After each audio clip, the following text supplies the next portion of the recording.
मिरज विधानसभा मतदारसंघाचे लोकप्रिय कार्यसम्राट आमदार आणि माजी मंत्री, सांगली जिल्ह्याचे माजी पालकमंत्री आमदार डॉक्टर सुरेशभाऊ खाडे व त्यांच्या सुविद्य पत्नी सुमनताई सुरेशभाऊ खाडे आणि संपूर्ण आमदार सुरेशभाऊ खाडे कुटुंब यांच्या आध्यात्मिक प्रेम सगळ्यांना ठाऊक आहे।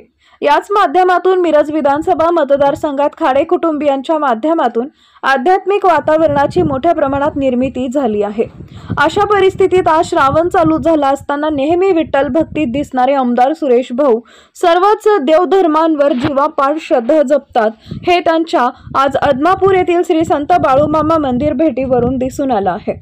आज संपूर्ण मिरज विधानसभा मतदारसंघासह जिल्ह्यात आणि राज्यात आमदार डॉक्टर सुरेशभाऊ खाडे यांचे आदमापूर येथील खांद्यावर घोंगडे आणि काठी हातात घेतलेले फोटो सोशल मीडियावर व्हायरल होत आहेत।